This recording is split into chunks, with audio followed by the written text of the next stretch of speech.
매주 금요일 여호수아를 강의하며 또 말씀을 전하고 함께 어우러져 기도하고 있는데 26번째 시간입니다. 오늘은 여호수아 13장 32절 33절을 읽었고 레위 지파의 축복입니다. 지난 금요일 성령 터치 시간에 들었던 말씀이 기억이 나실 줄 압니다. 지난 금요일 기도회 후에 몇 분의 성도님들이 다시 한번 그 금요일 날 했던 설교를 좀 집중적으로 묵상하는 시간을 가질 수 있으면 좋겠다 요청했습니다. 요단을 건너지 않는 사람들이라는 제목과 더불어 산업과 기업과 산업에 대한 설교였습니다. 그 요청과 더불어 보아서 언제 영적 전쟁 때 이 부분을 좀 집중적으로 좀 다룰까 생각을 하고 있습니다. 지난주에 여호수아 13장 6절 7절을 중심으로 있어진 설교였는데, 여호수아를 통해 정복한 가나안 땅을 분비하는 과정 중에서 선포되어졌던 말씀입니다. 여호수아 13장 6절 7절이었죠. 또 레바논에서부터 미스로보마이까지 산지의 모든 주민 곧 모든 시돈 사람의 땅이라 내가 그들을 이스라엘 자손 앞에서 쫓아내니 너는 내가 명령한 대로 그 땅을 이스라엘에서 분배하여 기업이 되게 하되 너는 이 땅을 9지파와 므낫세 반지파에게 나누어 기업이 되게 하라 하셨더라입니다. 이 말씀에서 우리가 의문을 가지면서 묵상했었습니다. 여호수아의 마지막 사명으로 한 집 한 지파에게 땅을 분배하는 과정 중에 이상한 것은 원래 이스라엘이 12지파인데 왜 땅을 9지파와 므낫세 반지파에게 나누어 기업이 되게 하라 하셨냐는 것입니다. 이 말씀의 이해를 위해 여호수아 13장 8절은 답변을 하고 있었으니 므낫세 반지파와 함께 르우벤 족속과 갓 족속은 요단 저편 동쪽에서 그들의 기업을 모세에게 받았는데 여호와의 종 모세가 그들에게 준 것은 이러하니 라고 말씀합니다. 르우벤 지파와 갓 지파 그리고 므낫세 반지파는 요단을 건너기 전에 이미 땅을 분배받았다는 것입니다. 그래서 우리가 지난주에 긴 성경을 좀 함께 읽으면서 르우벤 지파와 갓 지파가 요단 동편에서 땅을 분배받는 과정을 살필 수가 있었습니다. 광야 40년은 그저 출애굽하여 요단을 건너 가나안에 도착하기까지의 단순한 과정이 아니었다 말씀을 드렸습니다. 삶의 현장이었습니다. 쉽게 표현하면 60만 명이 태어나고 60만 명이 죽고 결혼도 하고 아이도 낳고 또 양도 키우고 또 젖도 짜며 단순히 이렇게 가나안의 여정길로만 생각하니까 그렇지 출애굽한 이스라엘 백성들이 가나안에 도착하기에 삶의 현장이었다라고 이해를 하면 좋을 듯합니다.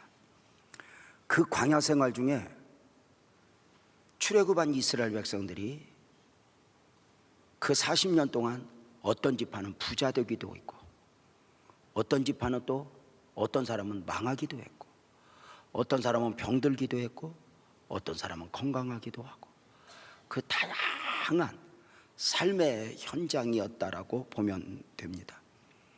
특별히 그 광야 생활 가운데 르우벤 지파와 갓 지파가 부자가 되었습니다.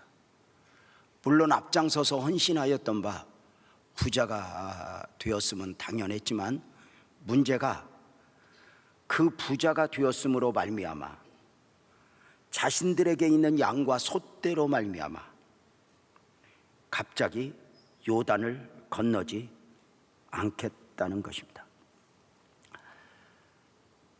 요단을 건너기 전에 정복하게 된 요단 동편의 땅이 너무도 비옥한 것입니다. 그래 두 지파는 요단을 건너서 삶의 터전을 잡아야 하는 그 불확실성보다는 지금 눈앞에 비옥한 땅, 이 땅이 너무 좋아 보여서 우리가 그동안 40년 동안 광야에서 앞장서 헌신했으니 이 땅을 좀 달라는 것이었습니다. 그동안 우리가 헌신하고 수고했던 것에 비해 이 정도의 요청은 해도 되는 것 아니냐는 것이었습니다.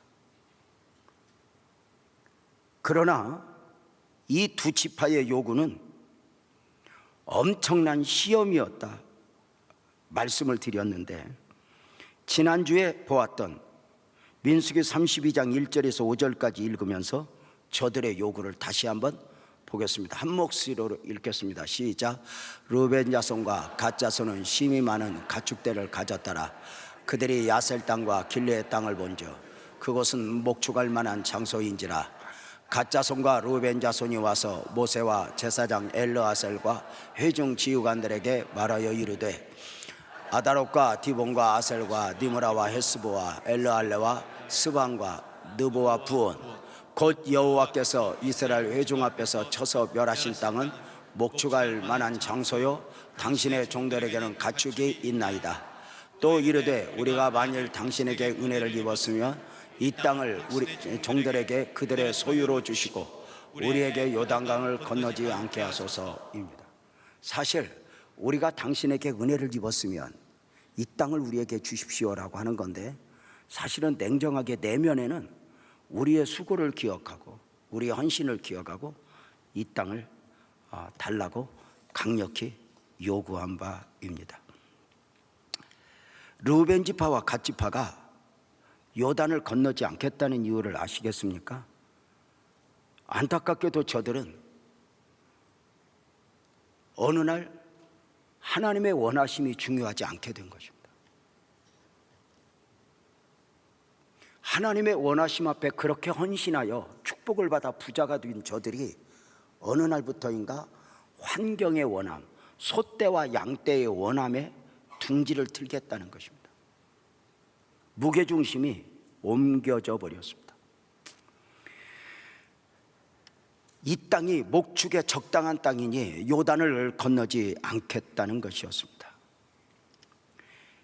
르우벤 지파와 갓 지파의 요구는 이스라엘 공동체에 엄청난 위기를 가져왔고, 이스라엘 공동체만이 아니라 그 땅을 요구하는 르우벤 지파와 갓 지파의 위기이기도 했습니다.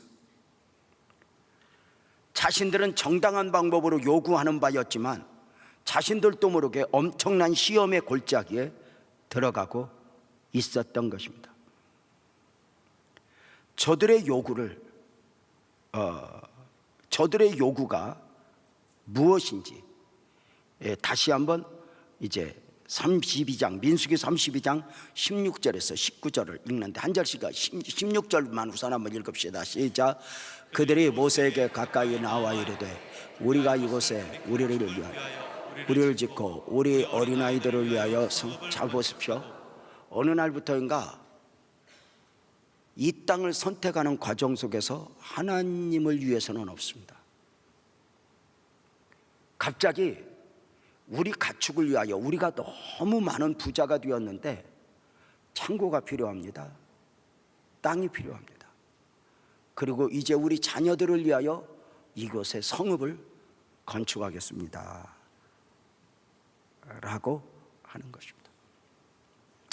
그러면서 17절 18절에서는 우리가 가서 수고는 하겠지만 우리는 다시 돌아오겠다고 타협을 보는데, 19절 말씀을 한번 다시 읽어보겠습니다. 19절. 자, 저들의 요구가 계속 이어지는 중에 19절입니다. 이거 굉장히 중요하죠. 다시 한번 읽겠습니다. 시작. 우리는 요단 이쪽 곧 동쪽에서 기업을 받았사오니 그들과 함께 요단 저쪽에서는 기업을 받지 아니하겠나이다. 우리는 이 19절 말씀을 개역개정이 아니라 개역 한글로 읽으면서 그 의미를 살필 수 있었습니다. 저들은 자신들의 요구에 어떤 문제가 있는지 분명하게 알았습니다. 개역 한글로 19절 말씀을 다시 한번 읽어보면 저들이 이렇게 말했습니다. 우리는 요단 이편 곧 동편에서 산업을 얻었사오니 그들과 함께 요단 저편에서는 기업을 얻지 아니하겠나이다 라고 말을 합니다. 요단 이편에서 얻는 것은 비옥한 땅이지만 산업이라고 자신들이 표현을 했고, 건너가서 얻는 건 기업이라고 표현을 했습니다. 왜 이런 문제가 대두되었느냐라고 이렇게 부르면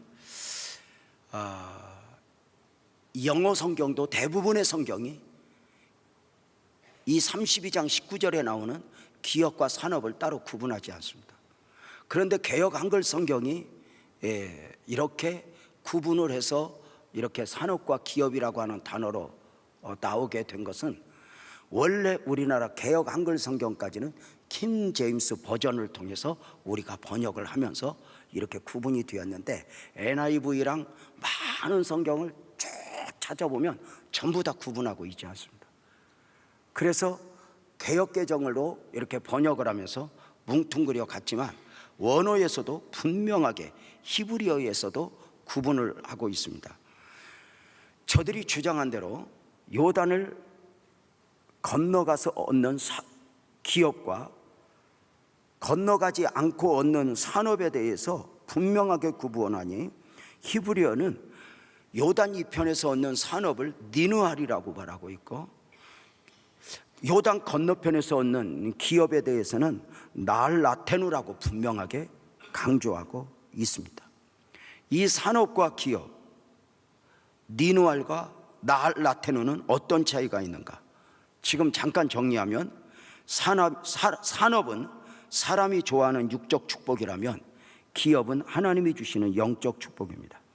기업은 하나님이 주시는 축복이니 그 안에 하나님의 비전, 하나님의 뜻이, 하나님의 섭리가 담겨 있는 것이고, 산업은 사람이 이루고 만들어내는 것이니 하나님의 뜻이 없는 것입니다.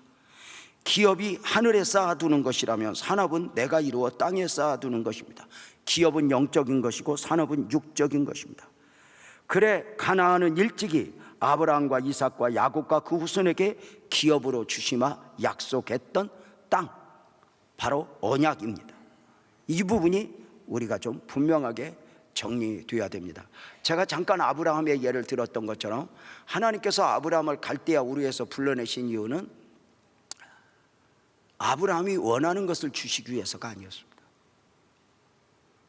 하나님은 아브라함 안에 아브라함을 담아두시고 아브라함이 원하는 산업의 울타리를 깨트리고, 아브라함이 원하는 건 아들 하나나 둘입니다. 결국은 땅에서 얻는 것입니다. 그러나 하나님은 그 아브라함이라고 하는 이름 안에 아브라함 열국을 섭리하시는 가운데 결국은 그가 산업의 영성에서 기업의 영성으로 아브라함에서 아브라함이 되기까지의 처절한 씨름의 과정이 바로 24년이 걸린 것이다라고 보면 좋을 듯합니다. 그래서 아브라함은 끊임없이 이스마엘도 나놓고 또는 할례받기 전입니다. 그리고 또 아내도 이렇게 2번씩이나 이렇게 넘기고, 기록만 2번 해놨지 아마 더 있을 것 같은 느낌도 이렇게 들 정도입니다. 그런데 바로 그런 과정입니다. 그러니까 누우벤 지파와 갓 지파가 요단을 건너가서 가나안의 기업을 받지 않고 요단을 건너지 않고 요단 이편 산업으로 받겠다는 것이요, 이편의 자리를 찾겠다는 것이었으니 무서운 게 뭐냐면 오늘날로 말하면 죽어라고 신앙생활해서 교회는 떠나지 않았지만 사역은 놓지 않았지만 영적인 축복을 포기하는 경우를 말합니다.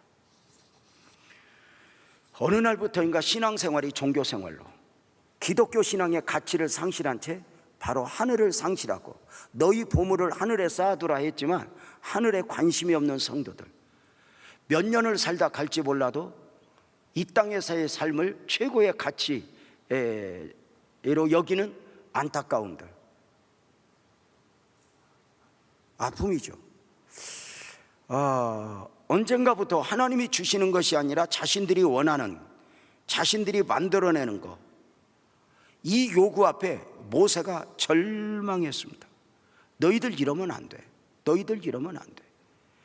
그 모세의 안타까움을 다시 한번 우리가 민수기 32장 6절에서 15절인데 좀 길지만 우리 숨 넘어갈 일 없을 걸로 알고, 앞으로 이렇게 성경을 많이 읽게 하는 건 집에서 안 읽는 사람 때문에 한번 읽는 걸로 하겠습니다. 32장 6절부터 그만할 때까지 한번 읽겠습니다. 시작.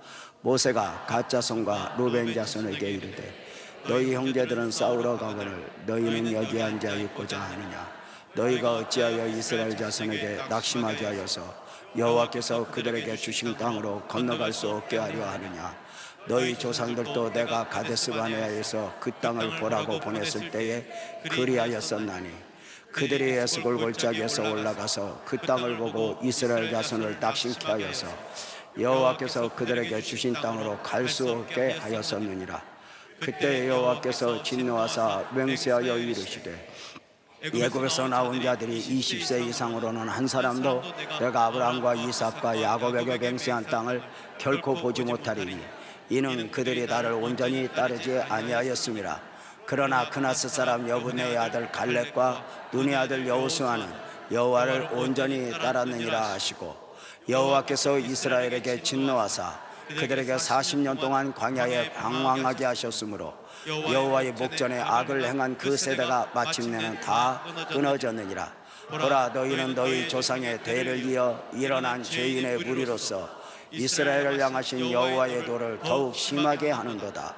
너희가 만일 돌이켜 여호와를 떠나면 여호와께서 다시 이 백성을 광야에 버리시리니 그리하면 너희가 이 모든 백성을 멸망시키리라. 보십시오. 모세가 저들이 요단을 건너지 않겠다고, 이 땅을 차지하겠다고, 이 요단 이편을 차지하고 할 때 모세는 싹 두려움이 밀려온 게 뭐냐면, 첫째는 공동체의 와해입니다. 그동안 앞장섰던 누벤 지파와 갓 지파가 갑자기 요단 이편에 둥지를 들면 나머지 10지파, 9지파 반이 갑자기 가나안 땅 요단을 건너가야 할 이유를 상실하게 된다는 것입니다. 그래서 공동체를 상하게 하는 것이고, 모세가 또 두려웠던 게 바로 뭐냐면 38년 전 기억을 하는 것입니다. 가데스바네아에서 정탐꾼을 보냈을 때 저들이 못 갑니다 함으로 인해서, 저들의 불신으로 인해서 지금 광야에서 20세 이상 다 죽고 이제 새로운 세대가 가게 되는데 너희가 그 조상들의 죄를 반복하는도다라고 하는 것입니다. 시험은 반복해서 오는 것이고, 요단 이편에서 둥지를 트는 저들이 얼마나 모세가 영적으로 보기에 안타까웠으면 이 정도로 애절하게 저들과 씨름을 해야 하냐는 것입니다. 같이 가자는 것입니다. 같이 가자는 거. 근데 참 신기합니다. 광야 40년 내내 저들이 그동안 앞장서서 모세에게 순종했던 사람들입니다. 근데 마지막 단계에서 저들의 딱 목적이 있으니까 모세에게 순종이 아니라 모세를 설득합니다. 그리고 타협을 봅니다. 어느 날 하나님의 말씀 앞에 나를 내려놓는 것이 아니라, 하나님 말씀이지만 진리를 추구하지 않은 강한 음성이지만 어느 날 논리와 상식으로, 형편으로 하나님 말씀을 설득하는 것입니다. 사랑하는 여러분, 보십시오. 불신앙은 논리입니다. 할 수 없습니다, 이건 논리입니다. 해야 합니다, 가야 합니다는 믿음입니다. 미지의 세계이기 때문에 믿음 외에는 설명할 수 있는 것이 아무도 없습니다. 이게 쉽지 않은 것입니다. 근데 어느 날 저들이 순종이 아니라 자기 논리를 가지고 설득합니다. 광야 40년 앞장서 왔지만 지금까지 수고했던 저들이 공개적으로 가나안, 요단 저편 기업을 포기하고 있는 것입니다. 저들이 기업을 포기하고 얻고자 하는 것은 산업이었고, 자식 키우기 좋아 보이는 요단 이편의 산업이었습니다. 사랑하는 여러분, 이스라엘 백성들이 출애굽한 이유가 무엇입니까? 더 좋은 땅이 아닙니다. 약속의 땅. 약속의 땅입니다. 사실 가나안 땅을 젖과 꿀이 흐르는 땅으로, 약속의 땅으로, 언약의 땅으로 수없이 이스라엘 백성들에게 말씀을 주셨지만 저들 수준에 맞춰서 그렇게 약속하신 것이지, 사실은 생각보다 가나안 땅이 젖과 꿀이 흐르는 땅이 아닙니다. 그것은 사명의 땅입니다. 말씀을 드렸잖아요. 가나안은 광야 이스라엘 백성들이 광야 생활을 마치고 안식을 얻는 곳이 아니에요. 광야 이스라엘 백성들이 요단을 건너 가나안에 가면 안식하는 것이 아니라 더 힘든 사명을 감당하는 거예요. 하나님 나라의 확장. 차라리 광야에서는 샘물도 터졌어요. 차라리 광야에서는 옷과 신발이 헤어지지 않았어요. 만나가 있었어요. 근데 요단을 딱 건너는 순간 아무것도 없어요. 샘물도 솟아나지 않았고 만나도 없었고 구름기둥 불기둥도 없어요. 옷과 신발도 만들어 입어야 해요. 그러면서 저들은 가나안 적군들과 싸웠어요.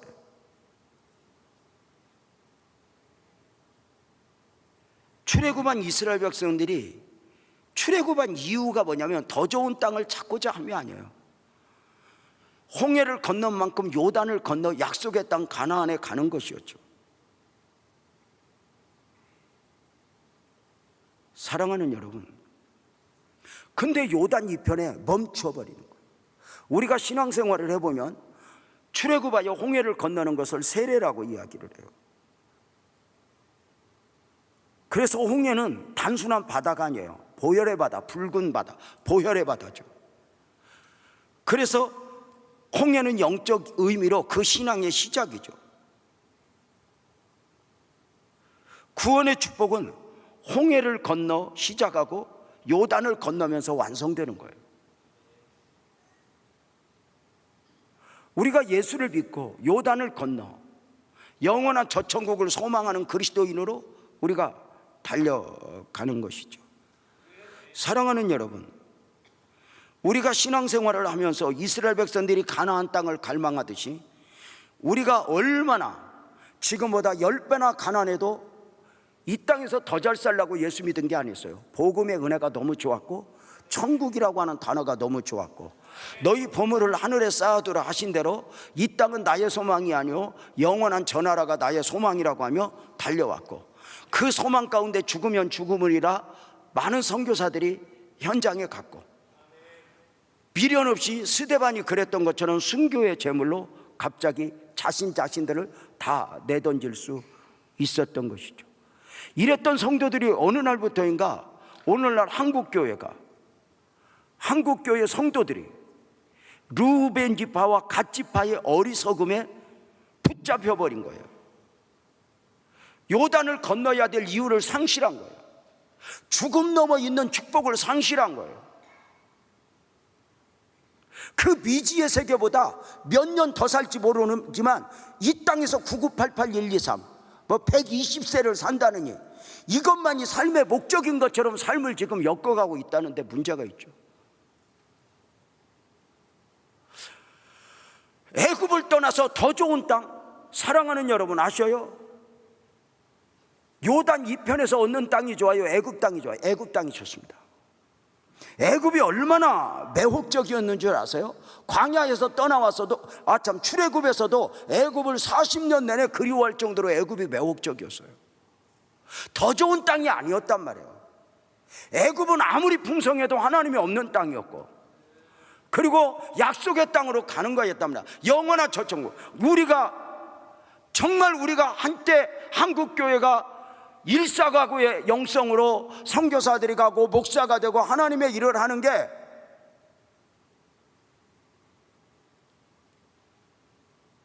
이 땅에서 누구보다 잘 살고가 아니었단 말이에요. 어느 날 집 한 채 더 사고 집 넓히고 별장 하나 더 사고 저기 가서 별장 사고 땅 사고 이것만이 삶의 목적이었다면 사실은 우리가 어느 날부터인가 예수를 제대로 믿어야 할 이유를 상실하게 될 거예요. 왜냐하면 별장 하나 더 사고 집 하나 더 사는 방법은 예배당 안에 있는 게 아니에요. 사실은 세상에 있죠. 세상이 그걸 얼마나 잘 가르쳐 주는데요.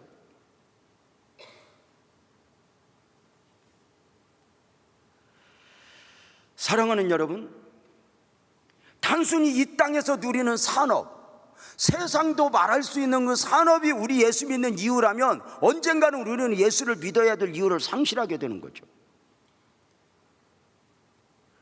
예수가 아니어도 산업의 축복은 얼마든지 누릴 수 있으니까요. 물론 우리가 영원한 기업, 하늘의 기업을 사모한다 해서 이 땅의 산업을 하나님이 아니 주시냐? 그렇진 않아요. 우리가 이제껏 내가 산 것도 주님의 은혜라 얼마든지 하나님이 주셨고요, 더 주고 싶어서 하나님은 구하라 주실 것이요 약속도 주셨고, 에레미야 33장 3절에서 너는 내게 부르짖으라 내가 응답하겠고 내가 알지 못하는 크고 은밀한 일을 내게 보이리라. 단 하나 조건이 있어요. 너희는 먼저 그의 나라와 그의 의를 구하라. 그리하면 이 모든 것을 너희에게 더하시리라. 근데 이걸 우리가 바꿔버렸어요. 사랑하는 자여, 내 영혼이 잘된 같이 내가 범사에 잘 될 거야. 먼저 영혼이었는데 어느 날부터인가 영혼에 대한 축복은 스스로 포기하고, 교회는 다니지만 예수는 믿지만 세상 사람들이 추구하는 것 똑같이 추구하고 좋아하는 것 똑같이 좋아하고, 세상 사람 단순히 오래 사는 게 목적인 것처럼 우리들도 그것만이 목적인 것처럼 살아간다면 기독교 본질적 어떤 이 사상을 놓아버리는 거 아닌가? 우리 집 함께 사는 여자들 늘 9988 123이에요. 내가 지가 안 아프기라 하면 내 말도 안 해. 아니, 저 몸뚱아리 누가 감당하라고 저렇게 9988 123을 하는지 모르겠어?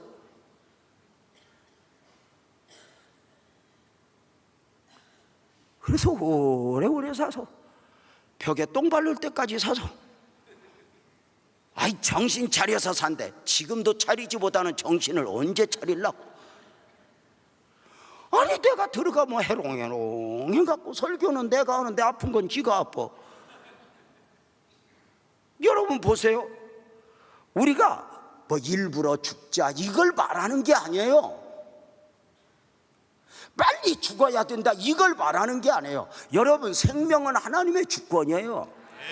뭐 운동 많이 했다고 오래 사는 것도 아니고, 약 잘 먹었다고 오래 사는 것도 아니고요, 운동 안 했다고 일찍 죽는 것도 아니에요. 여러분, 운동 하나도 안 해도 요만큼 먹어도 우리 오만예 권사님 80 넘게 지금 씩씩하게 살아. 하나님이 아니 주시는 게 아니란 말이에요. 우리가, 여러분 보세요, 우리가 첫 번째 예수를 믿고 복음을 영접하고 하늘의 눈이 열리면서 우리가 이 땅에서 그 영원한 땅에 살지만 천국 백성으로 살기를 원하며 얼마나 우리가 많은 걸 포기했어요. 그 좋아하는 친구들도 끊고, 그 동창회도 지금도 다니긴 하는 사람이 있겠지만 끊고, 그 맛있는 술도 끊고, 그 맛있는 담배도 끊고,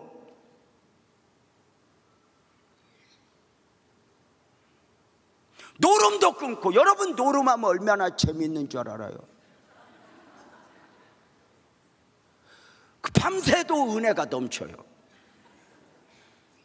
아니, 우리 장모님이 다른 건 유산으로 아무것도 안 줬는데 우리 애들이 놀러 가면 화토 치는 법을 알려줬어요. 이 장모님이. 아니, 어느 날 우리 집에 화토가 있어. 나 없을 때 우리 아내하고 애들이 치는 거예요. 이 목사가 얼마나 열받는지. 너네들 목사 집에서 이럴 수 있냐, 이게 아니라 왜 나를 빼놓고 오냐.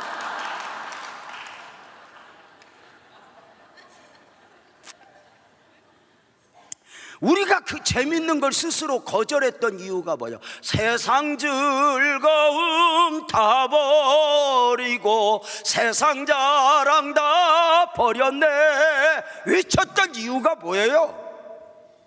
더 갖기 위해서? 아니란 말이에요. 영원한 기업, 이거였던 거예요. 근데 어느 날 그 영원한 기업을 생각하니까 스데반도 미련 없이 자기를 던졌고, 영원한 기업을 생각하니까 40에 하나 감한매를 5번 맞고 3번 대장으로 맞고 죽었다고 수없이 내던져지면서도 그 길을 가야 할 이유가 분명했고, 예수 믿는 사람이 가장 능력 있을 때는 하늘을 품고 살 때입니다. 하늘이 없으면 고난당해야 될 이유가 없잖아요. 핍박을 이겨야 될 이유가 없잖아요.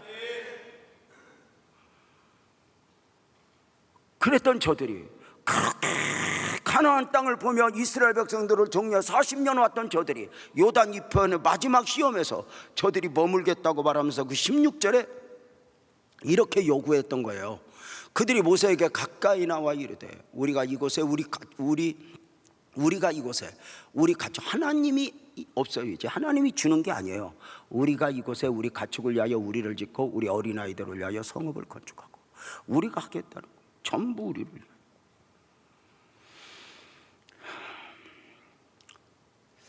이 부분에는 맞춰서 사실 시편 110편에 대한 오늘 새벽, 오늘 시편 110편이 너무 귀해가지고 3번을 제가 설교를 했거든요. 근데 그 부분에 대해서 좀 이렇게 한번 언제 제가 여호수아 마치고 한 번 더 살필 수 있는 기회를 갖도록 하겠습니다. 오늘 말씀 가운데서도 우리가 이제 주목해야 될 부분이 있는 것 같아요. 여호수아가 한 집 한 집마다 땅을 분배하는 가운데 레위 지파에게는 땅을 분배하지 않았던 것이죠. 한마디로 말하면 기업을, 보이는 기업을 주지 않았던 거죠. 여호수아 13장 14절이죠. 오직 레위 한 집 한 지파에게 9지파 반에게 분배하는 과정 중에 레위 지파에게는 여호수아가 기업으로 준 것이 없었으니 이는 그에게 말씀하신 것과 같이 이스라엘의 하나님 여호와께 드리는 화제물이 그들의 기업이 되었습니다. 이 부분은 조금 이따 말씀을 드릴게요.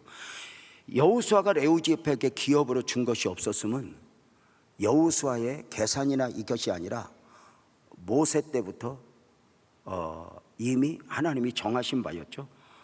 여호수아 13장 32절 33절 오늘 본문에서 나오는 구절이죠. 요단 동쪽 머리고 맞은편 요압 명제에서 모세가 분배한 기업이 이러하여도 오직 레위 지파에게는 모세가 기업을 주지 아니하였으니 이는 그들에게 말씀하신 것 같이 이스라엘 하나님 여호와께서 그들이 기업이 되심이었더라 라고 말합니다. 레위 지파에게 기업을 주지 않았던 이유를 정리가 되었습니까? 이스라엘의 하나님 여호와께서 그들의 기업이 되심이었더라. 레위 지파에게는 보이는 어떤 땅이 아닙니다. 사실은 이 레위 지파는 12지파 가운데 하나님만을 기업으로 삼는, 오늘날로 말하면 구원받은 복음적 그리스도인들의 모형입니다.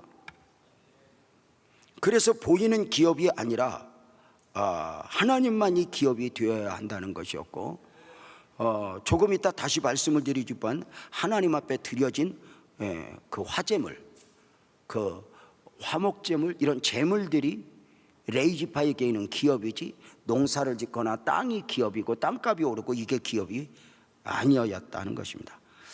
그래서 레위 지파는 세상에서 세상 사람이 사는 원리로가 아니라 오직 하나님만을 기업으로 삼고 하나님으로부터 오는 것을 먹고 하나님으로부터 공급되는 은혜를 품고 살아야 했습니다. 하나님께서 레위 지파를 따로 구별하신 것입니다. 레위 지파를 욕심내신 것입니다. 레위 지파를 구별하여 그들 가운데 제사장이 나오게 하고 레위 지파로 하여금 성전을 섬기며 살도록 하신 것입니다. 나는 누구인가, 누구여야 하는가, 무엇으로 사는 사람이어야 하는가? 우리가 이 레위 지파를 통해서 오늘날 복음적 그리스도인들이 과연 무엇을 기업으로, 무엇을 사모하며 살아야 하는지 우리에게 잘 알려주고 있습니다. 자, 그렇다면 처음부터 레위 지파가 복된 지파였는가? 레위 지파의 시작을 보면요, 사실 처음 레위는 저주였습니다. 그게 어떻게 아냐면요, 잘 보세요. 창세기 34장에 엄청난 사건의 기록이 있습니다. 야곱이 창세기 32장에서 야복나루에서 하나님을 만나고 야곱이 이스라엘 된 후에, 그리고 33장에 가서 이제 이 에서와의 문제가 해결되고 이제 약속의 땅으로 가야 했는데, 그 모든 문제가 해결되는 순간 그새 또 인간적으로 땅을 선택하여 옮기다 세겜 성읍에 머물게 됩니다. 창세기 34장이죠. 세겜 성읍에 머물게 되었던 이유는 세겜 성읍이 오늘날로 말하면 강남이야. 화려하고, 강남이라고 하면 못 알아듣고 안 가봤으니까 중앙동이야.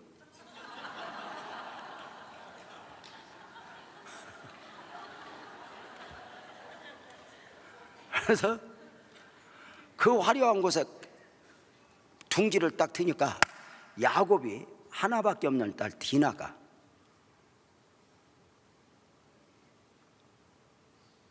가족 몰래 밖에 화려함을 쫓아 이곳에 딸들이 어떤 딸들이 있는가 보고자, 어떤 사람들이 어떤 삶을 사는지 보고자 나갔다가 그만 세겜 성읍의 추장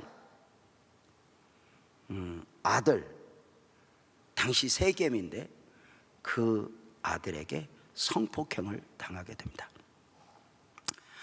이 일로 인하여 추장 아들은 이방인이었지만 디나를 사랑하게 되었고, 추장인 아버지에게 부탁하여 야곱을 찾아가서 당신의 딸을 우리 며느리로 주시오, 우리 아들 아내로 주시오라고 할 때 아들들이 거부 반응을 일으킵니다.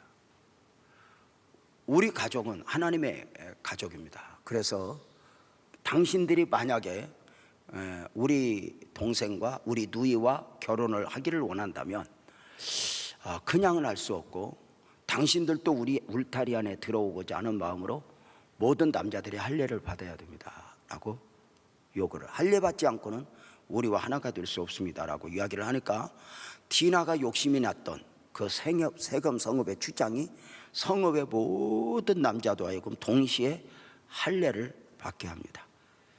창세기 34장 24절이죠. 성문으로 출입하는 모든 자가 하물과 그의 아들 세겜의 말을 듣고 성문으로 출입하는 그 모든 남자가 할례를 받았습니다.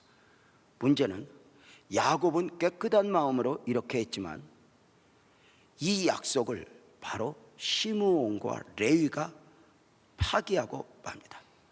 할례를 받고 통증이 3일째 가장 심할 때 시므온과 레위가 그 성읍을 군사들을 데리고 기습하여서 그 할례 받고 아파하는 모든 남자들을 칼로 다 죽이고 모든 성읍의 재물을 노략하였고 누이 동생 디나를 집으로 데리고 왔습니다. 여기에서 야곱이 분노합니다. 이유는 무엇이었냐면 저들을 죽이고 마는 것도 있지만 저들이 아버지를 속인 겁니다. 그 섭섭했던 마음이 나중에 12아들을 축복할 때 저들을 향해서 저주의 말을 남기게 됩니다.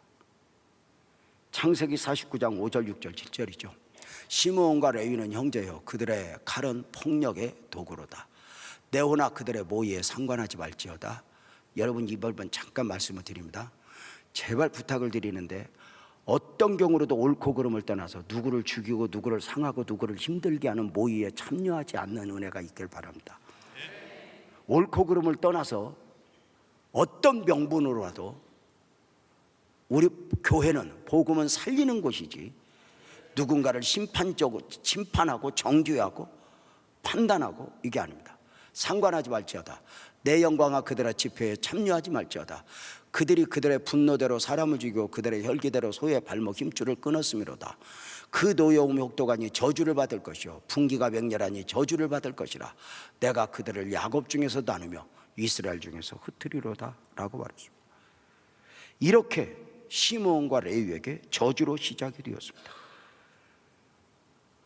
안타까운 것은 그 저주 가운데 시므온 지파의 결국은 이스라엘 민족에서 단절되어 버렸고 역사가 그 증명합니다. 레위는 또 희한하게 회복되었어요.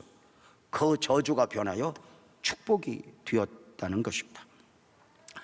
자, 레위 지파가 그렇다면 그 저주에서 어떻게 하나님이 욕심낼 만큼의 지파로 이렇게 축복을 회복이 있어지게 되었는가? 자, 우리 아멘 한번 크게 하고 말씀 들읍시다. 이 회복의 은혜가 오늘 이 밤에 머리를 조아리는 우리 온 성도들 모두에게 있어지기를 축복합니다. 아멘. 과거에 누가 정죄했고 과거에 누가 여러분을 어찌했어도 아무 상관없습니다. 그 회복의 은혜가 복음 안에서 분명히 있어질 것을 믿고 아멘 합시다. 회복이 있을지어다. 아멘. 선포하는 귀한 은혜가 있기를 축복합니다. 그러면 레위 지파의 회복은 어디에서 시작되었는가? 물론 대전제는 하나님의 은혜입니다. 레위 지파를 제사장 지파로 하나님만을 섬기는 지파로 삼으시면은 절대 하나님의 주권이요 은혜가 있습니다. 그럼에도 그 저주가 어떻게 회복으로 이렇게 축복으로 바뀌게 되었는가는 억지로라도 좀 한번 살펴보면은, 놀랍게도 이 레위 지파는 하나님의 은혜 가운데 저주 후에 400년 넘게 애굽에 살면서 경건을 지켜낸 지파라, 이렇게 말을 할 수 있습니다. 하나님이 레위 지파를 따로 구별하신 것입니다. 그리고 욕심내신 것입니다. 그리고 아론을 시작으로 레위 지파를 제사장 지파가 되게 하셨는데, 모세의 출생에 대하여 강조하면서 출애굽기 2장 1절은 모세 부모들을 이렇게 소개합니다. 레위 가족 중에 한 사람이 레위 여자에게 장가들어, 이렇게 말합니다. 당시의 사람들이 이건 알아봤습니다. 바로 뭐냐면 레위 가족들, 이스라엘의 12지파가 애굽 땅에 살아갈 때에 이 레위 가족들이 세상과, 애굽이라고 하는 세상과 동화되지 않고 자기 경건을 얼마나 지켜냈는가. 그래서 이 레위 가족 중에 한 사람이 레위 여자에게 장가들었다는 말은 단순히 레위 남자와 레위 여자가 결혼했다는 말이 아닙니다. 경건한 한 청년이 경건한 한 여인과 혼인을 맺어서 모세가 태어났고 아론이 태어났고, 바로 이 부분을 강조하고 있고, 또 이들이 우리가 모세의 출생에 대하여 출애굽기 2장 1절부터 쭉 설교를 들을 때 바로 이 모세의 부모의 영성, 그 영성에 대해서 설교를 이렇게 했다고 해도 안 들은 것처럼 표정이, 저게 무엇이여 시방언이. 하여튼 무조건 존경합니다. 어쩌면 설교한 기억은 저밖에 없는지. 하여튼 뭐 그렇습니다. 여러분, 참 이게 굉장히 중요하죠. 이스라엘 백성들이 430년간 애굽에 살면서 어떤 삶이었죠? 애굽에 동화되어 버렸어요. 마치 노아 홍수 때 하나님의 아들들이 사람의 딸들의 화려함을 보고 마음을 빼앗겨 버린 것처럼, 세상을 보고 마음을 빼앗겨 버린 것처럼 애굽에 살면서 어느 날부터인가 애굽 사람에게 동화되어 살아간 거죠. 여러분, 아무리 예수를 잘 믿어도 세상의 풍요와 화려함을 이겨내기는 예나 오늘이나 그게 쉽지 않죠. 차라리 가난할 때는 믿음을 지키지만 그 화려함을 즐길 수 있는 여유가 있을 때, 그 눈에 보여질 때 자기 경건을 지킨다는 것은 정말 어려운 거거든요.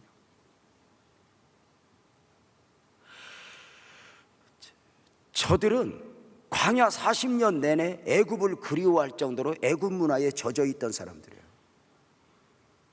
거기서 먹던 거, 마시던 거. 어느 정도로 모세가 시내산에 올라갔을 때는 서슴없이 애굽 사람들이 만들어내던 금송아지를 그 자리에서 만들어낼 정도로 저들은 애굽 문화에 젖어 있던 사람들. 그 처절함 가운데서 이 레위 지파가 자기 경건을 지켜낸 것이니 그 증거가 있죠. 이스라엘 백성들의 광야 행직 가운데 모세가 시내산에 올랐을 때에 금송아지를 만들어 미쳐 날뛰고 있었습니다. 시내산에서 율법과 성마, 절기, 민법, 형법, 사회법 모든 걸 안고 시내산에서 내려온 모세는 절망합니다. 저들이 금송아지를 만들고 미쳐서 날뛰고 있습니다. 이때 이 모습을 출애굽기 32장 19절 20절 대표로만 읽어보면 진에 가까이 이르러 그 송아지와 그 춤추는 것들을 보고 크게 도하여 그 손에서 그 판들을 산 아래로 던져 돌판을 깨트려 버렸다는 것입니다.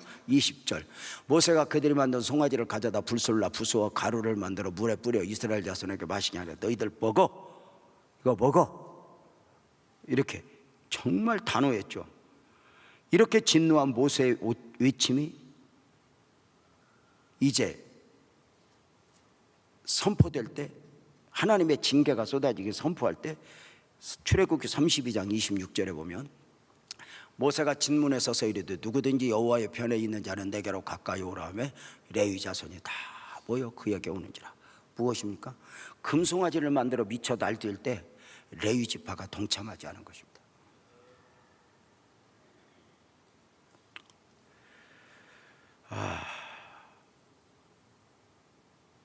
레위 지파가 심지가 견고했다기보다는 나중 섭리 가운데 하나님께서 레위 지파를 구별하사 은혜를 입히신 것입니다. 내일 일을 섭리하신 가운데 노아의 경우와 같은 경우일 거예요. 물론 노아가 하나님의 아들들이 사람의 딸들을 보고 미쳐 날뛰어 세상이 온통 타락했을 때 노아가 방주를 예비하는 하나님의 사람으로 우뚝 서게 되는데, 그 전도의 사명과 방주의 사명을 완성하게 되는데, 그 노아에 대한 성경적 표현이 창세기 6장 8절에 보면은 많은 사람들이 타락했지만 그러나 여호와께 노아는 은혜를 입었더라, 이렇게 말합니다. 바로 뭐냐면 노아가 누구보다 심지가 견고해서라기보다는 하나님이 그를 나중 섭리 가운데 은혜를 베풀어서 아멘 합시다. 너만은, 아멘. 더 크게 너만은, 아멘. 너만은, 아멘. 이게 있었던 것입니다. 그러니까 레위 지파가 특별했다라기보다는 그나마 그들이 나의 나된 것은 하나님의 은혜로다. 우리가 이렇게 지금까지 타락하지 않고 믿음으로 우뚝 설 수 있었던 이유는 누구보다 절대 심지가 견고해서가 아닙니다. 아멘 합시다. 은혜입니다. 은혜 아니에요? 누구보다 경건하고 깨끗했어요? 아니요. 나의 나된 것은 하나님의 은혜로다. 중요한데 이렇게 우리가 신앙생활을 해보면 배우는 게 뭐냐면 내가 하나님 붙들고 씨름하는 게 아닙니다. 하나님이 나 붙들고 씨름하는 거죠. 요나의 경우에서 배우는 것처럼 사명에 있어서도 내가 하나님 붙들고 씨름하는 것 같아도 하나님이 나 붙들고 씨름하여 놓아버리지 않는 것입니다. 다 같이 아멘. 여러분 한번 물어봅시다. 하나님이 나를 그냥 두지 않는다 느끼신 분만 아멘. 하나님이 나를 욕심낸다 느끼시는 분만 아멘. 그러면 여러분들이 나의 나된 것은 하나님의 은혜로다, 이것은 그동안 돌아보면서 내가 얼마나 믿음을 지키느라고 애썼나가 아닙니다.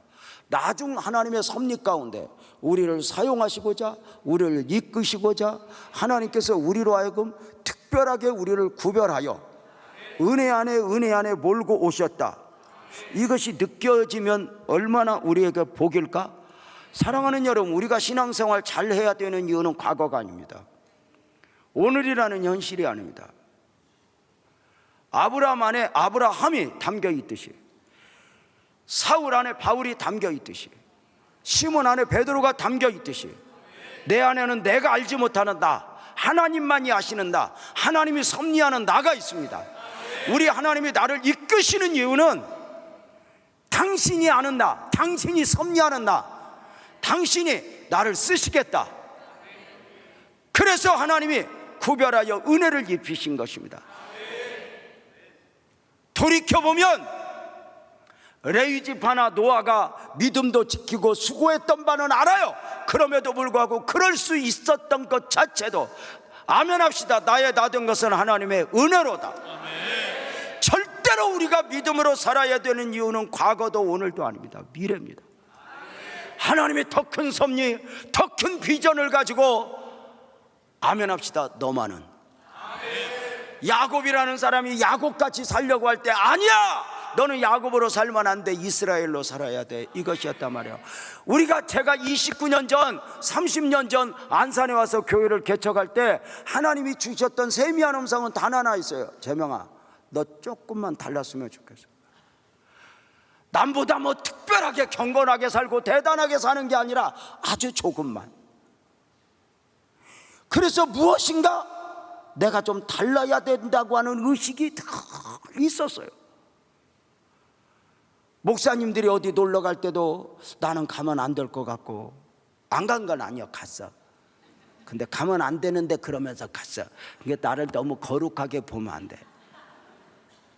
그렇지만 그 마음을 한순간도 놓지 않고 긴장하면서 나를 설득하고 나를 쳐서 복종시키고 나를 내려놓으며 주님 앞에 가져다 놓는 싸움은, 진짜 신앙생활은 여러분 내를 이기기가 힘든 거지 무슨 누구 아닙니다. 누구 때문에 무엇 때문에 하면 여러분은 마음도 생각도 다 마귀한테 잡힌 겁니다. 결국은 납니다. 그래서 참 중요한 게 바로 뭐냐면, 하나님은 레위 지파에 대한 거대한 계획을 가지고 레위 지파가 믿음을 지킨 것 같아도 하나님이 지키게 하신 것입니다. 노아로 하여금 나중 사명을 계획하신 가운데 노아에게 은혜를 입힌 것입니다.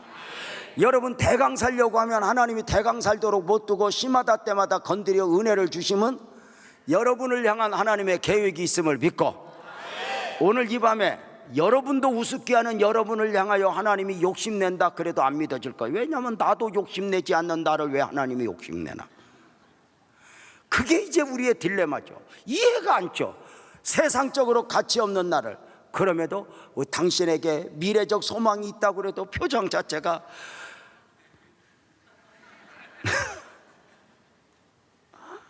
전혀 아닌 여러분과 무슨 씨름을 하겠어. 그런데 하나님이 그 씨름을 우리와 하고 계신다고. 제가 얘기했잖아요. 저는 몰랐어요. 제가 30년 전에 우리 교회를 처음에 십자가도 없이 간판도 없이 시작하면서 하나에서 10가지 꼽아봐도 10,000가지가 부족했던다. 명함 하나 내놓을 것도 없던다. 하나님의 은혜가 아니면 살 수 없었던다. 제가 얘기했잖아요. 우리 아내하고 제가 얼마나 제가 교회를 무슨 부흥시켜 이런 것 자체가 얼마나 어려운 걸 알았기에 아내하고 함께 여보 목회 당분간 몇 년 해보다가 하나님이 사람 안 붙여주면 우리가 좋아하는 할머니 할아버지 모시고 살자. 그랬더니 우리 아내가 네 그러더라고요. 그렇게 하고 목회를 시작했더니 지가 할머니가 돼갖고, 나는 평생 경로사상으로 사는 양반 사는 사람이에요. 여러분 보세요. 참 중요한 게 바로 뭐냐면, 이제 이걸 정리를 해야 돼요. 레위 지파와 시므온 지파가 같은 저주로 시작했어요. 근데 시므온 지파는 저주대로 끝났어요. 근데 레위 지파는, 시므온 지파는 저주대로 끝나면서 이스라엘과 완전히 단절되어 버렸고요. 레위는 회복되었으니 저주가 변하여 축복이 된 것입니다. 왜였을까? 과거의 저주 이런 것들 다 소용없으니 축복과 저주에 대한 성경적 원리도 여러분에게 잠깐 소개하면서 말씀을 전하려고 합니다. 어떻게 저주가 변하여 축복이 되어 있는가? 사실은 성경 여러 곳에서 좀 증거를 찾고 싶지만 그 원리를 에스겔서 33장에서 볼 수 있는데, 그것을 에스겔을 이스라엘 파수꾼으로 삼으신 하나님이 그 원리를 외치라 하셨을 때 어떻게 외쳤는가? 에스겔서 33장 12절부터 이렇게 쭉 읽으면서 제가 한번 이렇게 설명을 해볼까요? 한 목소리 한번 읽어봅시다. 그만할 때까지 시작. 인자야 너는 내 민족에게 이르기를 의인이 범죄하는 날에는 그 공의가 구원하지 못할 것이요 악인이 돌이켜 그 악에서 떠나는 날에는 그 악이 그 영을 엎드리지 못할 것인즉 의인이 범죄하는 날에는 그 의로 말미암아 살지 못하리라. 가령 내가 의인에게 말하기를 너는 살리라 하였다 하자. 그가 그 공의를 스스로 믿고 죄악을 행하며 그 의로운 행위가 하나도 기억되지 아니하리니 그가 그 지은 죄악으로 말미암아 그 안에서 죽으리라. 가령 내가 악인에게 말하기를 너는 죽으리라 하였다 하자. 그가 돌이켜 자기 죄에서 떠나서 정의와 공의로 행하여 저당물을 물어주며 강탈한 물건을 돌려보내고 생명의 윤례를 지켜 행하여 죄악을 범하지 아니하면 그가 반드시 살고 죽지 아니할지라. 그가 본래 범한 모든 죄가 기억되지 아니하리니 그가 반드시 살리라. 이는 정의와 공의를 행하였음이라 하라. 아멘. 여러분 무슨 뜻인지 아시겠습니까? 저 좀 보세요. 제가 설명을 해드릴게요. 하나님이 너무너무 과거에 예쁘게 사는 사람이 있어. 그래서 하나님이 너무 좋아서 너는 살리라, 내가 너를 축복하리라 축복을 했어요. 근데 이 의인이 그 약속을 얼마나 말씀을 확신했는지 그 약속만 믿고 오늘 넘어져 망가져 죄악으로 사니, 이 말이에요. 과거의 의가 오늘 너를 지키지 못할 것이다.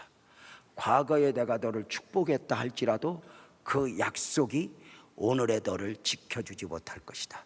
너는 그 죄를 행한 대로 너희는 멸망을 당하리라. 이 약속입니다. 또 하나는 내가 너에게 저주가 있으리라. 과거의 악을 보고 내가 너에게 저주를 퍼부었고 너에게 저주가 있을 것이라 했는데, 그 저주가 있을 것이라고 하는 하나님의 선포 앞에 두려워서 정신을 차려 오늘 의를 행하고 선을 행하며 내가 너를 저주했던 과거의 저주가 오늘 의 안에 있는 너를 어찌할 수 없으리라.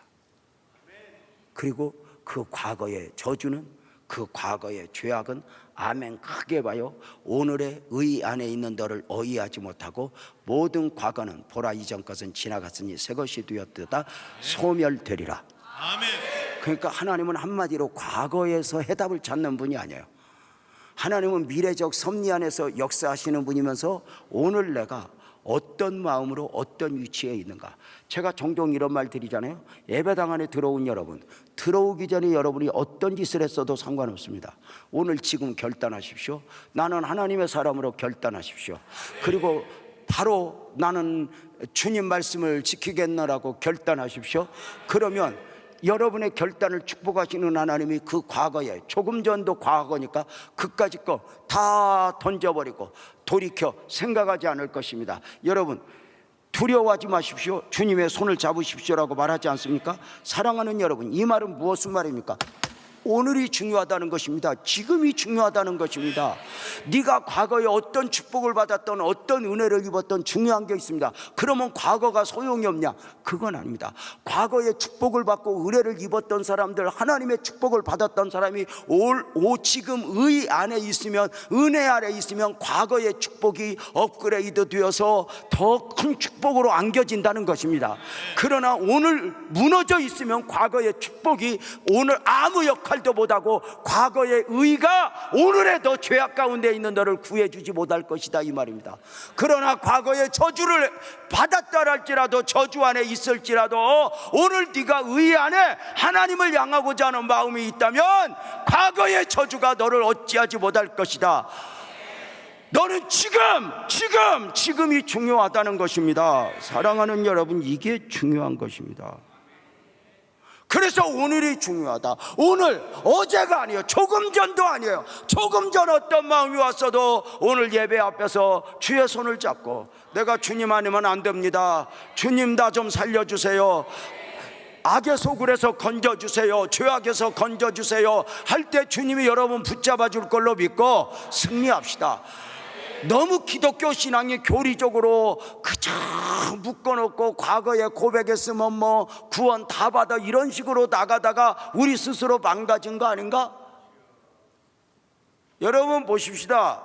과거의 신앙 자랑하지 마십시오. 과거의 신앙 자랑, 그것이 은혜 되려면 오늘도 깨어 있어야 돼. 오늘 여러분의 모습이 어쩌면 여러분 과거에 저금해놨던 걸 스스로 쓰레기통에 집어넣는 것일 수 있다는 거죠. 과거 나는 여러분 바랍니다. 아멘 합시다. 과거보다 오늘 말할 것이 많고 오늘보다 내일 말할 것이 많은 하나님의 사람이 될지어다. 여기 뭐 옛날에 나도 막 그랬어, 그런 소리들 하지 말고 오늘, 주여 오늘, 뭐 그래서 오늘이 좋아야 되나. 우리가 결혼 생활도 마찬가지잖아. 예를 들면 과거에 막 죽고 못 살아가지고 그냥 하루에 12시간씩 통화하고 그냥 보고 싶고 자기야 그러고 몇 년 10년을 연애하고 결혼하고 오늘 쳐받고 싸우면서 살아봐. 과거 좋아했던 것이 추억이요? 내가 미쳤지. 그때 내가 미쳤지. 과거의 추억은 다 쓰레기통으로 들어가는 거야. 오늘이 좋아야, 지금이 좋아야. 쓰레기통에 만났어도 그때 참 우리가 어쩌다 그렇게 만났나 몰라 그러고 추억이 되는 거지. 신앙도 오늘이 좋아야 돼. 지금이 좋아야 돼. 아멘. 그래서 신앙은 과거는 손도 대지 마.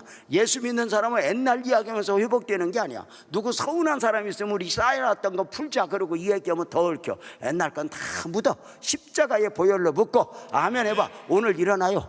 아멘. 오늘 살아나요. 아멘. 이거야. 이거 막걸리 먹고는 뭐 옛날 얘기 다 푼다고 하지만 막걸리는 은혜가 없으니까 옛날 거 풀어야지. 우리는 은혜로다. 다 같이 아멘. 까짓 믿음으로 승리합시다.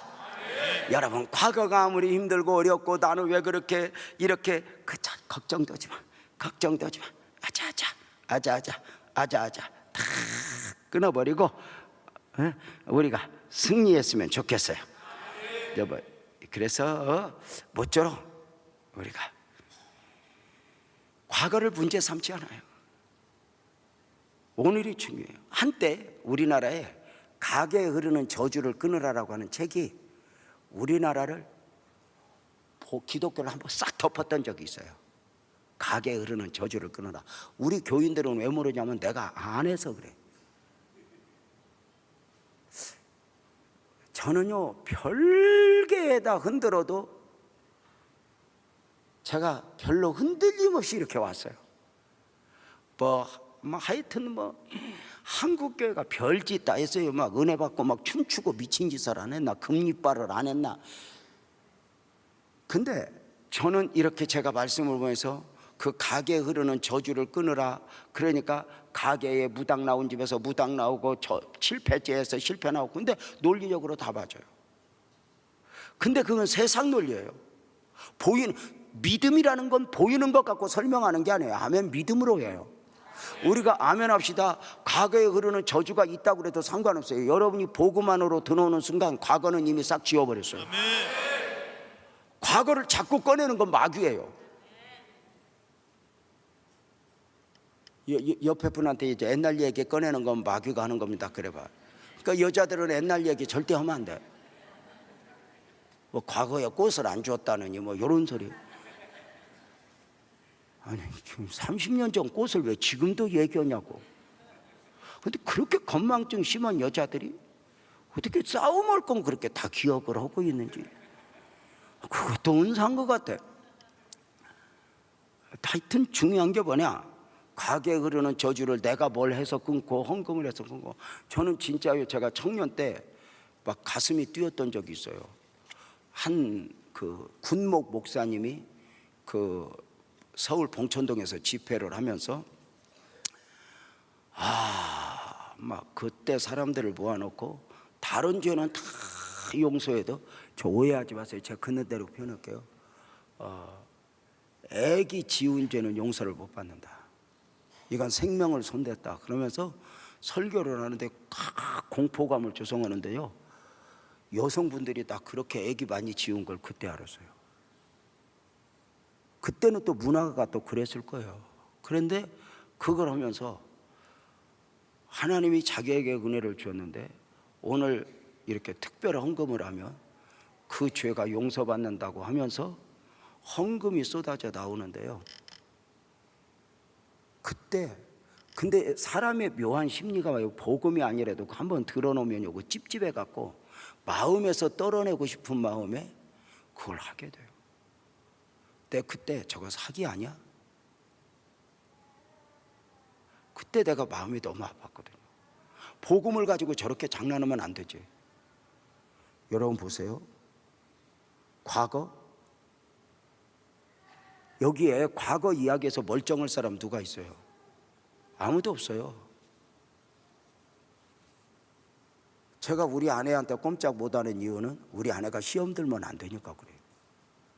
우리 아내가 만약에 시험 들어갖고 유재명 목사의 비리를 A4 용지에 정리해서 이렇게 뿌리면 저는 교회 바로 다음 주에 설교 못 하고 사임해야 돼요. 세대 삼가 조심해야 돼. 대전에 어떤 1000명 모이는 교회 사모님이 신천지에 빠져갖고 우리 목사를 구해 주시오 막 그러고 피켓 들고 했잖아. 진짜 그래가지고 목사가 사임했어요. 교회에서. 사모가 우리 목사가 지금 진리를 벗어나 저기서 이러고 있으니 그래가지고 사임했어요. 우리 아내가 피켓 안 드는 것만 해도 얼마나 감사해요. 참 중요한 게 바로 뭐냐면, 여러분 아멘 합시다. 내 과거가 어찌했든 배우지 못한 것도 과거고요, 실력 없는 것도 과거예요. 하나님은 능치 못할 일이 없어요. 마른 막대기라도 쓰셔요. 아멘 합시다. 여러분의 형편이 어떠하든 아멘 합시다. 우리 가정을 축복하시고 우리 가정을 일으키시고 우리 가정 안에 미래적 섭리를 담고 아멘 합시다. 너 믿음으로 살아야 돼. 너 기도해야 돼.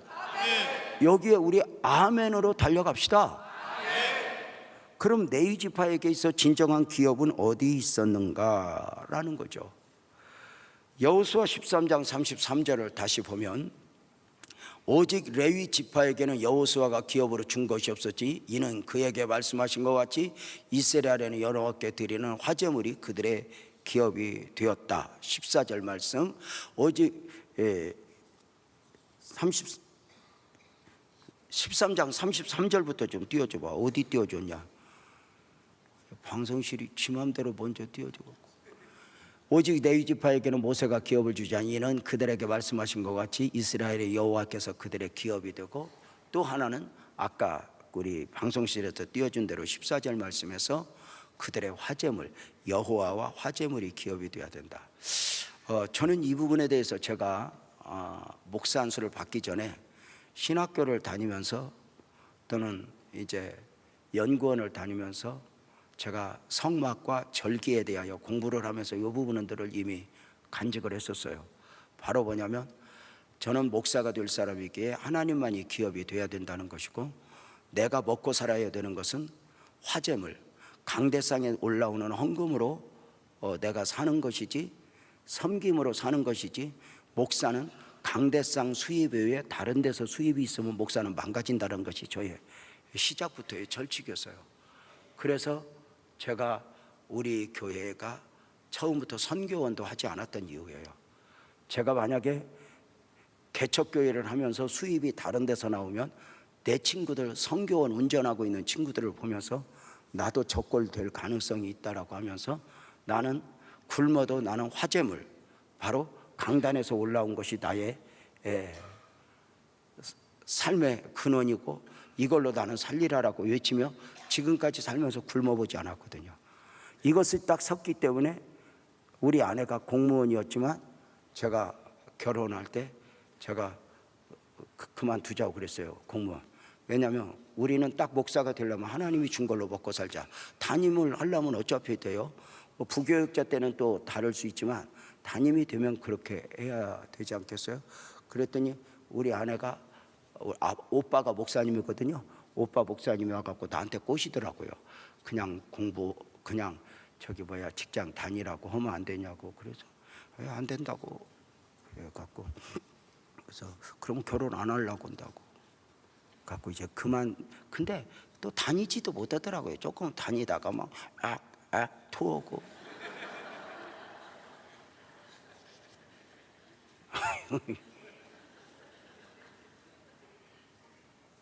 근데 참 중요한 게 바로 뭐냐면, 기본적으로 우리 그리스도인들이 딱 알아야 돼요. 레위 지파는 돈을 벌지 말라는 이야기가 아니에요. 딱 정해야 돼요. 아멘 합시다. 하나님이 나의 기업이야. 아멘. 그리고 내 손으로 일했어도 크게 아멘해요. 내가 번 게 아니야. 하나님이 주셨어. 아멘. 이게 레위 지파의 사고예요. 아멘. 그래서 나의 아멘 합시다. 나의 다 된 것은 하나님의 은혜로다. 아멘. 여러분, 우리 하나님만 기업입니다.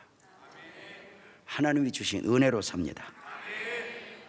그렇게 살면 못 살아요? 아니요, 하나님이 책임져 줍니다. 하나님은 광야 40년도 책임져 줍니다. 여러분, 제가 오늘도 누구 보고 그랬습니다. 쫄지도 말으라고. 없다고 쫄지도 말으라고. 당당하게 가난하라고. 아무리 가난해도 네가 못 먹고 사는 것도 아닌데 왜 기죽냐고. 네가 벌어서 먹고 살면서 왜 네가 기죽냐고. 쫄지 말라고. 사랑하는 여러분, 그랬더니 이렇게 가난을 축복으로 바라는 목사님을 내가 보고 간다고. 가난 그 매력 있다. 그 더 내려올 데도 없으니 얼마나 복이냐. 이제는 올라가만 있으니. 그리고 하나님 안 되면 아니면 안 되니 네가 복 아니냐. 제일 저주, 제가 주일날 설교하겠지만 하나님 없어도 되면 제일 저주입니다. 돈 그까이 거, 건강 그까지 거 무너지려면 그냥 무너집니다. 주님밖에 남는 거 없습니다. 우리 주님 바라보고 삽시다. 모든 결정의 이유도 하나님이어야지. 하나님이 주신 축복 때문에 하나님에게 멀어지고 약속에 가까이 가지 못하고 멀리 있으면 저주입니다. 나는 누구여야 하는가? 무엇으로 사는 사람이어야 하는가? 여러분의 기업은 어디 있습니까? 주님만 기업입니다. 아멘이죠? 더 크게 아멘. 우리 하나님 바라보고 삽시다. 그렇게 하나님 바라보고 살면 또 안 주냐? 안 주는 것도 아니야. 다 줘. 다 줘. 있어야 할 것 안다 그러고 줘. 뭐 걱정하지 마요. 걱정하지 마. 쫄지도 말고 열받지도 말고 하나님 의지하고 그렇게 달려갑시다. 하나님이 뭐 안 주셨어요? 뭐 또 주셨겠지 뭐. 하나님이 나를 키를 작게 하셨으면 작게 하신 이유가 있어. 아마도 저거 작아도 저 골치 아픈데 커지면 얼마나 지랄을 했을까 싶을까 보지. 하나님이 더 잘 알아. 걱정도 하지 마라. 뭐 안 준 것 때문에가 아니야. 하나님이 주시는 것도 있고 우리를 축복하시는 것도 있으니 여러분이 아멘 합시다. 하나님만이 기업으로. 아멘. 일을 해서 벌어도 아자. 이거 내가 일해서가 아니라 아멘 해봐요. 하나님이 주셨어. 하나님이 더 주실 거야. 여러분 과거 때문에 열받지 마. 못 배우고 나는 왜 망하고 이런 거 열받지 마. 여러분 오늘이라도 나를 축복하실 그 하나님, 오늘이라도 만드실 그 하나님, 그 하나님 보고 달려갑시다. 아자 그 하나님 보고 힘냅시다. 주님이 우리를 회복시킬 것입니다. 아멘이죠? 주님 우리 살릴 것입니다.